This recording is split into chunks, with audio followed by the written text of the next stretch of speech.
I love this particular skirt so much. It can also be a part of a dress. I made a tutorial on something similar a while back, but that one had no drapes at the back. I loved it, but I love this one more. If you notice, the drapes I have at the back of mine, I spread it across the zipper line, but you can also make it towards the waistline like the one in the picture. One of the methods you can use to achieve this is by draping the skirt on a dress form, but if you love pattern drafting like I do, you will prefer this method because I just feel it's more straightforward. Well, let's get on to the tutorial. You're welcome to Kema Freak. My name is Kemi Omorugbe and it is my pleasure being your tutor. You are going to need a basic skirt block. I have a detailed tutorial on the channel and I'll drop the link in the description box. I made mine 1 inch wider on the hip line and I made it slightly longer than usual. You will need a full pattern for the front, and that's because the style we're making is asymmetrical, except if you want your slits along the center front. Here are some minor modifications I did on this pattern. I made sure that the waist to the hip line is a straight line, not a curve. Okay, and then from the hip line to the hem, I also made it a straight line. I didn't branch into the knee line then straight to the hem. No, I just did a straight line from the hip line to the hem. Now here is my back pattern and I did the same modification for this, and you also need 2 pieces for your back pattern once again because the skirt is asymmetrical.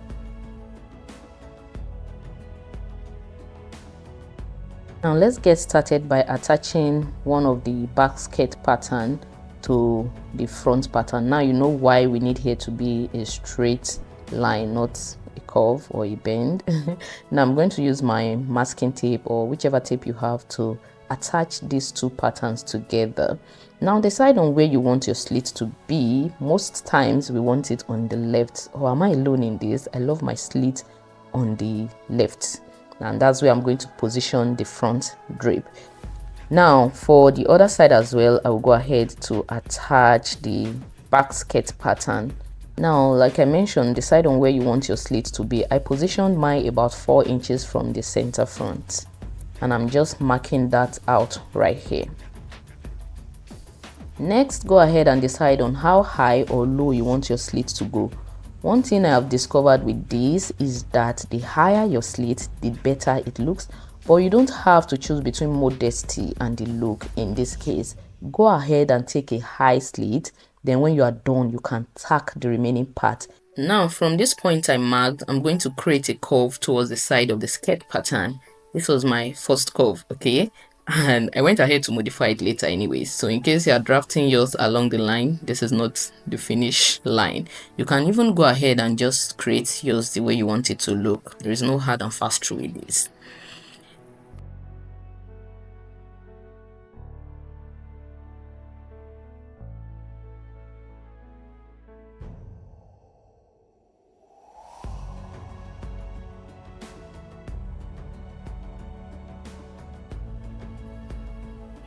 Now at the center back, I will go ahead and decide on the positioning of my slit for the back. I did 1.5 inch, or is it inches? I'm always mixing this up. Away from okay, I did 1.5 inches. Okay, I did 1.5 inches from the waistline and I kept marking 1.5, 1.5. Remember to, take this to the end of the pattern, not just the zipper line. Okay, so that's what I did. Then I went ahead to connect this to the side of this pattern. Then we are going to close up the sides together. Now you understand why this part must also be straight, so that you can connect your pattern together without any issues. So I connected the front and the back pattern together like so. But you don't want this extremely wide pleat, right? So we are going to further create other lines towards the hip line. Then we are going to spread. Okay, in order to do this, I need to place a paper under this pattern so that I can tape everything together. This crafting process is so interesting, guys. I love the fact that you can see what you're doing, like you can see the creation process in all of this. So I'm just going to spread this on the paper, then go ahead to tape or pin my pieces together on this paper. You can spread the remaining parts. Okay, you can spread this piece you have the way you want it. I did about 2 inches apart for this. Then I went ahead to tape it down onto the other paper. The next phase is to actually create your pleats on this paper. Now this is what you do. You're going to take one of the pieces and pleat in the direction you want. I wanted my pleats facing upward, so I took the second piece and then pleated my 2 inches in such a way that your zipper line becomes straight. So you want this to align properly, and don't worry if your pattern is getting squeezed. A squeezed pattern is nothing compared to a beautiful looking and well curated skirt. So you're going to do this to each of the pieces you spread, pleating your 2 inches, holding down with a pin. I prefer a pin in this case because you're going to end up opening up the pleats. Pinning it makes it easier than when you are taping, right? When you are done with this process, pick up your scissors and cut away the excess, and then trim the waistline if it is necessary. Not the waistline, just trim off the excess papers. Okay, now I'm going to pull out my pins and open up that part. You don't need it pleated anymore. Next, I went ahead to the center back of the other side and I did exactly the same. So I'll just let this play through so that you can have an opportunity to see the process all over again.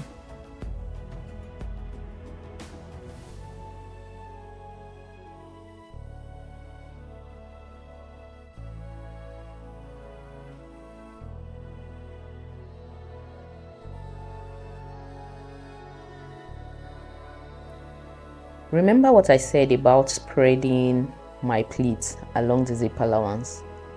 Now, if you want your pleat to be towards the waistline part of your center back, instead of slashing your lines across like that, you're just going to slash 1 or 2 lines pointing towards the top of the pattern, and you spread along that part, or you can even make gathers instead. Now, having done that, this is what I have. Now we need to create the pleat for the drapes at the front. Once again, I am marking 1.5 inches apart for my spread. Now you can work as you wish. You can make use of 1 inch, but I won't advise anything more than 2 inches anyways. Now I'm going to draw out my slash lines from this point towards the side of the pattern. I did it for the left side and for the right side as well. The reason why I'm doing this before opening up the slit line is because I want slightly similar pleats along the left and the right side.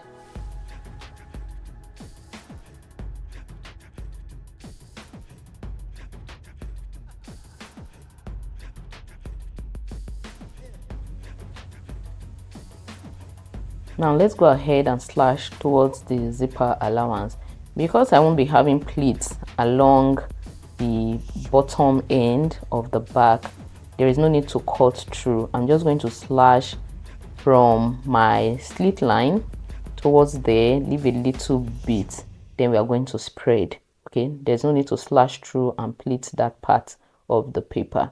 Now this is what we have, and just like we did when we were creating the pleats for the center back, I'm going to spread my pattern, tape it down. I also spread here by about 2 inches. I tried to be as uniform as I could, and now I'll go ahead to create my pleats on paper. Like I mentioned earlier on, when you are pleating this, make sure that your pleats end up looking like the original line before you slashed. Okay, and when you're doing this also, don't worry about your paper squeezing.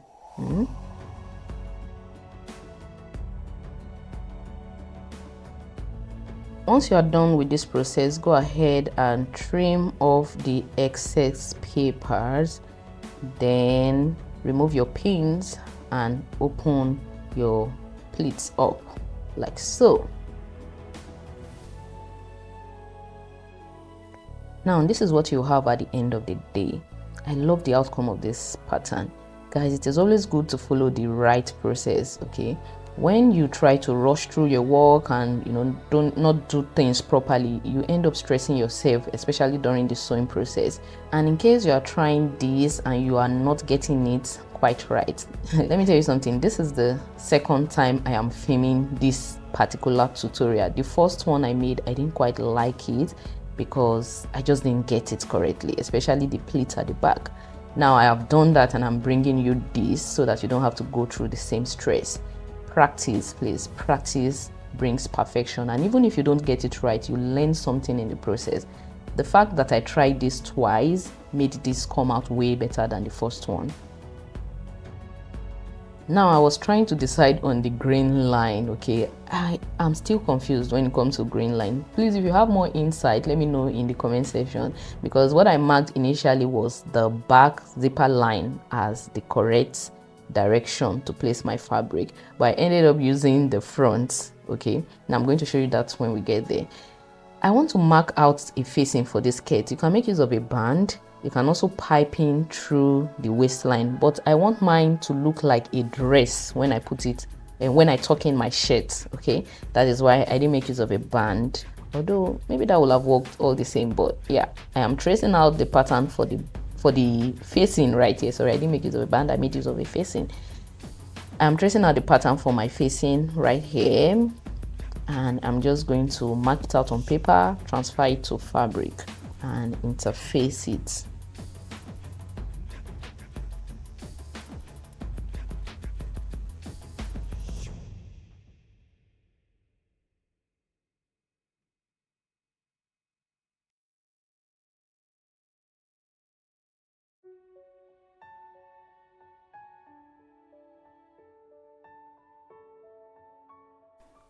Now I picked up the second pattern and I'm just going to repeat the entire process for this pattern.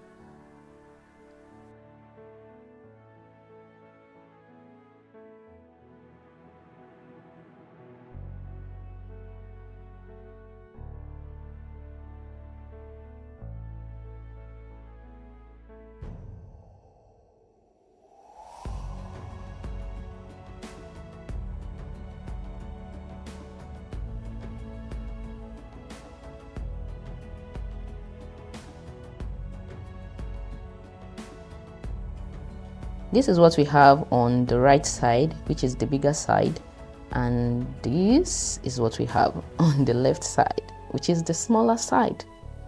Now let's go ahead to transfer this pattern to fabric.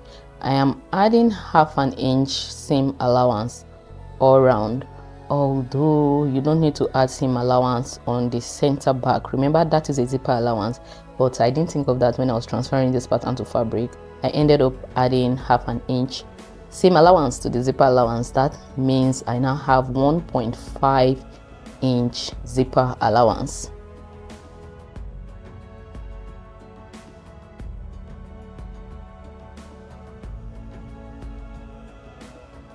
It is time to create pleats on the fabric.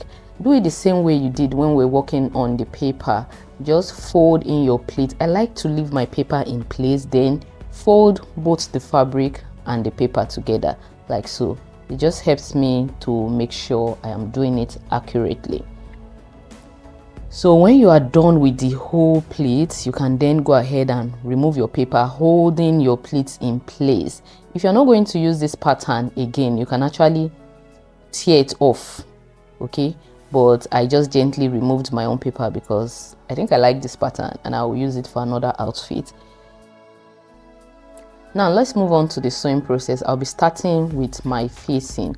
I have interfaced this with a fusible interfacing, and this is our skirt all pinned together. Now, so that you don't lose your pleats, you can go ahead to sew it down with your sewing machine, of course, before you start joining your pieces together. That way you'll be sure not to lose any pleats, and that's exactly what I will do to my pleats, both on the center back and the slit line at the front. Here's what I have at the center back after sewing down, and I have these at the slit line for one part. It's basically the same thing for the other part. Now, if you have drafted your pattern correctly, transfer to fabric, the sewing process is so easy, guys. Now, I'm just taking my measurement all over again to make sure that from my waistline to the end of my slit is actually 13 inches. Yes, 13 inches. From that point I marked, I'm going to sew the left and right piece together by half an inch.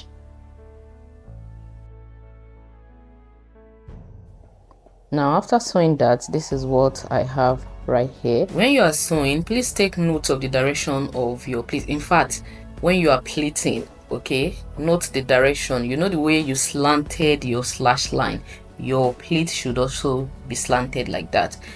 You can even localize your pleat along the top of the skirt. Okay, don't worry. Once you have achieved the look you want, you are through with the skirt, you can go ahead to tack the part you don't want to show your skin, you don't want to show your lap. Go ahead and tack it. Okay, so it is better when all the pleats are towards the top. Even mine is still not high enough. Okay, you can make it higher, then you can sew a straight line down to like 13 inches mark I marked. And then if you're still not satisfied with that, go ahead and tack once you're done sewing. Now here is my band. I'll start by joining the left and the right side together by half an inch because I added half an inch seam allowance. Now this is what we have here. I am working under unfavorable condition here. My generator is faulty and there was no power supply, so I couldn't even press anything here. Well, please don't do that. Go ahead and be pressing as you're sewing. Now I'm going to stitch my facing onto my skirt by half an inch like so, and once that is done, I will turn this inside out, give it a good press and then I can tack or use hemming glue to finish up that line, okay, that waistline. But I ended up using hemming glue, but you can go ahead and tack. Okay, it is time to work on the zip allowance. Go ahead and stitch on your preferred zipper onto the center back. When you're doing that, please don't stitch the zipper on the facing as well, just stitch it on the main skirt. And when you are done, you go ahead to turn use the facing to turn the seam allowance so that you have a neat finishing along the top of the zip allowance. I'll be making use of the hemming gum to finish up the hemline of the skirt. Now what I'm doing is stitching the hemming gum onto the wrong side of the skirt. I'm not stitching, actually I'm overlocking it with it, but you can go ahead and stitch anyways. So I did that from the slit line through the side seam to the center back to the other part of the slit line. So basically what you now want to do is to fold this by half an inch. The hemming glue I am using is actually 1 inch wide. After overlocking, if you fold it like this, you're going to get half an inch, right? So remember that our allowance along that part was half an inch, so this is perfect. I went ahead to fold it. I just used pin to hold it in place so that I get the perfect curve before going ahead to press. Now you want to press this properly. What it means after you have folded it in is that you have 2 layers of hemming glue coming together, so you need to be sure that you like the look before pressing because it can be tricky to pull off without leaving a stain on your skirt. Just go ahead and press properly, and this is one of the methods I like to use to finish up curvy edges like your flares, and it just comes out neatly. Before any styling, I went ahead to do this last process because it just makes it look really great. Go down by about 2 pleats on your skirt and tack that part onto the top of the skirt. You can come down like half an inch from the waistline. So just watch what I'm doing, right? I just place my needle from inside to help me hold it like so, then raised up that part. What it means is that the skirt will be shorter, but when you are drafting your pattern, put that into consideration if you want to do this. It just gives it this 3D effect. It looks much better than it will look if that part is just flat. So now I'm going ahead to tack that part onto the skirts. I made sure that I I made sure that the thread I am using is doubled so that it will be firm, and even when you wash this it shouldn't rip off. But don't be afraid to, put in your needle and knot it at the wrong side of the skirt. It's not going to show after all.